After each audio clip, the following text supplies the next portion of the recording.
The Unbreakable pilot, Douglas Bader. He crashed his fighter plane while performing illegal aerobatics. Doctors amputated both his legs. The Royal Air Force declared him permanently unfit for service. Most men would have accepted defeat, but Douglas Bader refused to quit. He learned to walk again, then to drive, then to fly. When World War II began, he convinced the RAF to let him fight.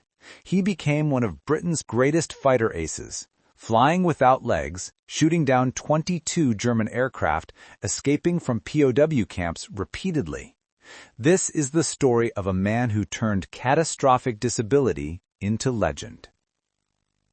Douglas Robert Stewart Bader was born on February 21, 1910, in St. John's Wood, London, England. He entered a world of Edwardian confidence in British imperial power, born into a comfortable middle-class family. His father, Frederick Roberts Bader, was a civil engineer who had served in India with the British colonial administration. His mother, Jessie Scott Mackenzie, was the daughter of a master mariner. Young Douglas, called Dog by his family, grew up expecting a comfortable, conventional life. But Douglas's childhood was marked by tragedy. In 1913, when Douglas was just 3 years old, his father traveled to the West Indies on engineering business. While there, Frederick contracted typhoid fever and died, leaving Jessie a widow with 2 young sons to raise alone. Douglas's early memories were shaped by his father's absence and his mother's struggle to maintain middle-class respectability on limited means. Jessie Bader remarried in 1917 to Reverend Ernest William Hobbs, a Church of England vicar. Douglas resented his stepfather, feeling that the stranger was trying to replace his dead father. The relationship between stepfather and stepson was tense and difficult throughout Douglas's youth. This childhood tension may have contributed to Douglas's rebellious, combative personality.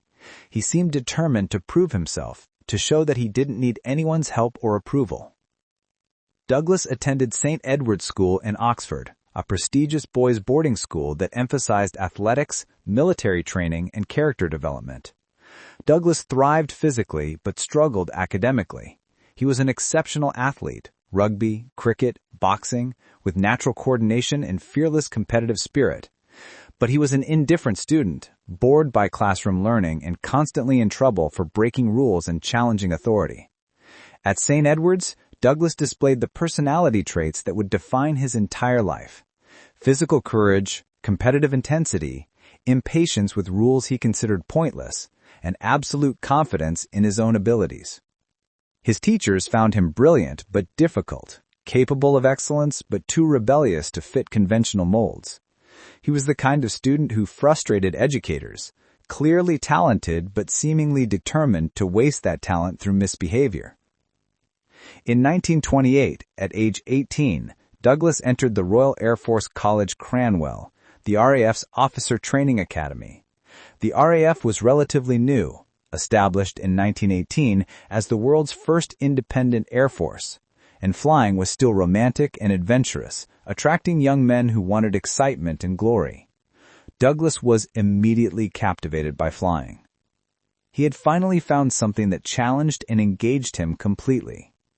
Douglas proved to be a natural pilot. He had exceptional spatial awareness, quick reflexes, and the physical coordination required for aerobatic flying. More importantly, he had the temperament for it, calm under pressure, confident in his abilities, willing to push aircraft to their limits. His instructors recognized his talent but worried about his discipline. Douglas constantly pushed boundaries, performing unauthorized aerobatics and taking risks that more cautious pilots avoided. After graduating from Cranwell in 1930, he was commissioned as a pilot officer and assigned to No. 23 Squadron at RAF Kenley, flying Bristol Bulldog biplane fighters. He was 20 years old, arrogant, supremely confident, and convinced he was one of the best pilots in the RAF. He probably was. Douglas excelled at aerobatics and fighter tactics, winning squadron competitions and earning a reputation as an exceptional but reckless pilot. Douglas's personal life was as intense as his flying. He played rugby aggressively, drank heavily with fellow officers, and pursued women enthusiastically. He was living the stereotypical life of a young fighter pilot, fearless in the air, reckless on the ground, enjoying every moment of his youth and physical prowess. He seemed destined for a successful RAF career, probably rising to senior rank and retiring as a distinguished officer. Then came December 14, 1931. Douglas was flying a Bristol Bulldog biplane at RAF Woodley near Reading. He had been practicing aerobatics with two other pilots. As they prepared to land, Douglas decided to perform one more low-level aerobatic maneuver, a beat-up of the airfield, which was against regulations but commonly done by fighter pilots showing off. He flew low and fast across the field, then attempted to perform a slow roll at low altitude. Something went wrong. Either Douglas misjudged his altitude, or the aircraft stalled unexpectedly, or he made a control error. The Bulldog rolled inverted at low altitude, lost lift, and crashed into the ground. The impact was devastating. The aircraft crumpled, trapping Douglas in the wreckage. Rescue crews rushed to the crash site and pulled him from the destroyed aircraft. He was barely alive, with catastrophic injuries to both legs. Douglas was rushed to the Royal Berkshire Hospital in Reading. Doctors examined his mangled legs and delivered a grim prognosis. His right leg was crushed beyond repair and would require amputation above the knee. His left leg was also severely damaged. Doctors tried to save it, but infection set in. Several days after the initial surgery, they amputated Douglas's left leg, this time below the knee. At age 21, Douglas Bader had lost both legs. The psychological impact was devastating. He had defined himself through physical excellence, rugby, boxing, flying, all activities requiring legs. Now he was a double amputee, facing life in a wheelchair or on crutches.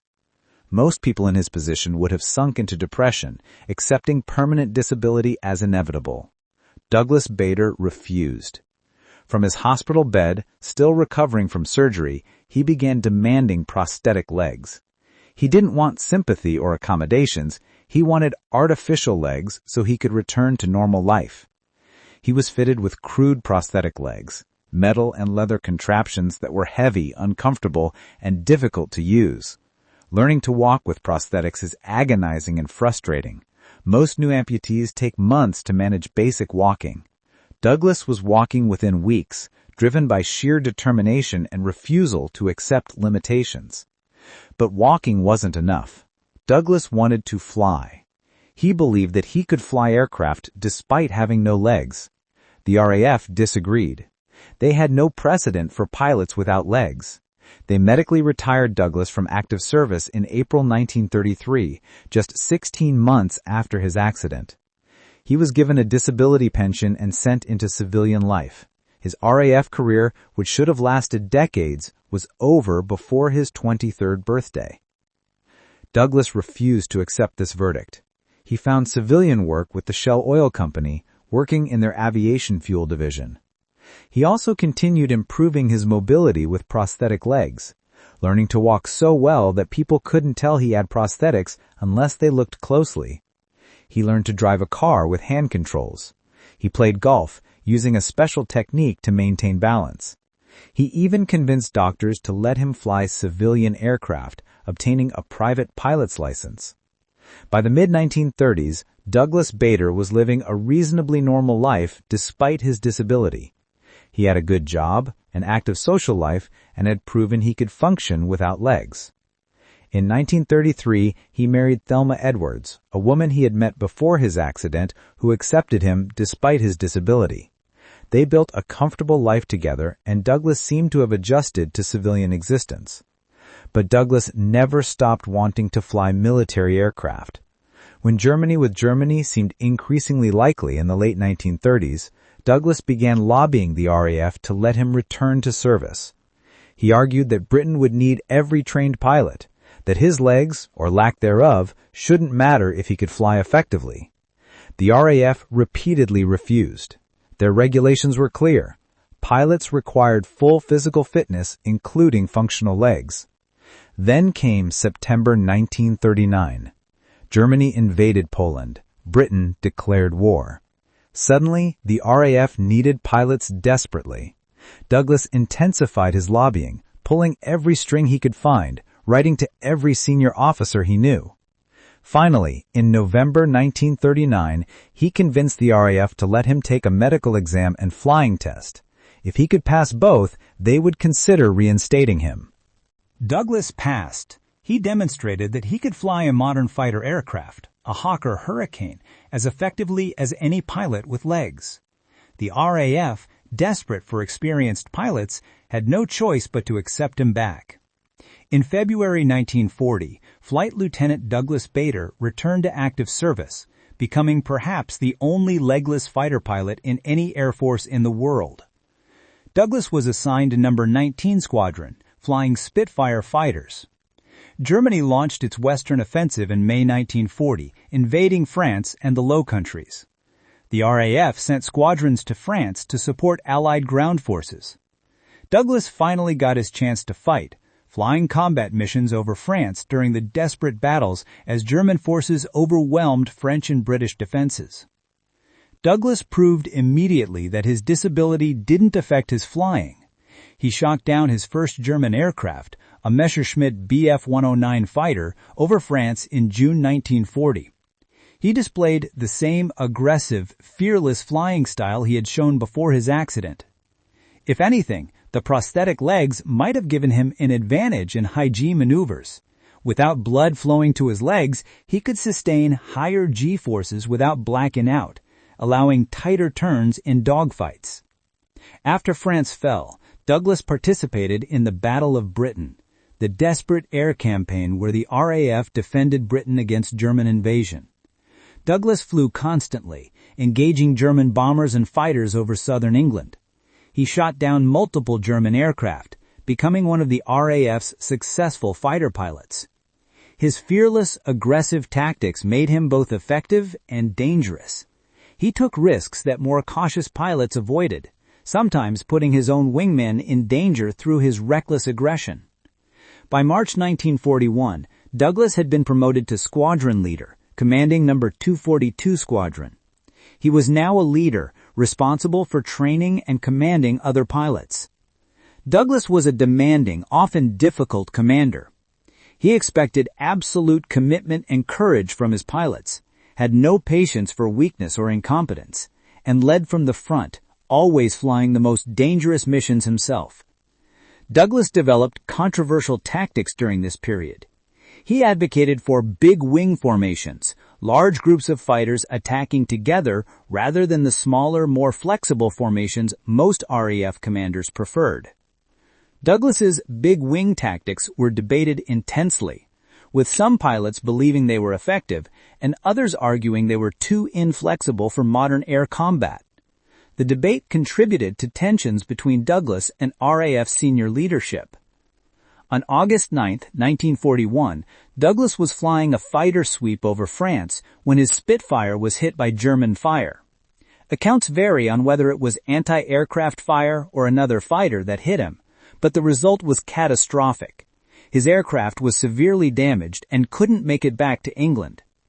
Douglas bailed out over occupied France, parachuting into enemy territory. German soldiers captured Douglas shortly after he landed. They were astonished to discover that the British pilot they had shot down had no legs, just metal prosthetics. German officers treated Douglas with respect, recognizing him as a fellow warrior who had overcome extraordinary obstacles. But he was still a prisoner of war, and the Germans sent him to Stalag Luft III, a POW camp for Allied Air Force officers. Douglas immediately began planning to escape. For most POWs, escape was nearly impossible. Guards, fences, dogs, and the challenge of traveling through enemy territory made success unlikely. For Douglas, escape was even more difficult because his prosthetic legs required maintenance and made silent movement almost impossible. But Douglas refused to accept that capture meant his war was over. Douglas attempted multiple escapes from various POW camps. He tried tunneling, disguising himself as a guard, and other creative methods. He was recaptured every time, but his persistence made him famous among prisoners and guards. The Germans eventually sent him to Colditz Castle, a maximum security camp for prisoners considered especially dangerous or likely to escape. At Colditz, Douglas continued his escape attempts while also maintaining morale among fellow prisoners. He organized athletic competitions, theatrical performances, and other activities to keep prisoners mentally healthy. His refusal to be defeated by disability or captivity inspired other prisoners. If Douglas Bader could stay positive and keep fighting despite having no legs and being imprisoned, other prisoners could maintain hope as well. Douglas spent nearly 4 years as a POW, from August 1941 until April 1945, when Colditz was liberated by American forces. He returned to England as a war hero, a legless fighter pilot who had shot down 22 German aircraft, officially confirmed. He claimed more. Commanded squadrons and repeatedly attempted to escape captivity. He was awarded the Distinguished Service Order and Bar, the Distinguished Flying Cross and Bar, and numerous other decorations. After the war, Douglas faced the challenge of transitioning to peacetime life. He remained in the RAF briefly, but retired in 1946, feeling that peacetime service didn't suit him. He returned to civilian work, rejoining Shell Oil in an executive position. He also became a public speaker, sharing his story of overcoming disability and inspiring others facing physical challenges. In 1954, Paul Brickhill published Reach for the Sky, a biography of Douglas Bader that became an international bestseller. The book portrayed Douglas as an inspirational figure who overcame catastrophic disability through determination and courage. A 1956 film adaptation starring Kenneth More made Douglas Bader a household name worldwide. He became Britain's most famous disabled person, a symbol of triumph over adversity. But Douglas's public image was more complex than the heroic narrative suggested. He could be difficult, arrogant, and insensitive. He had strong political opinions, some controversial.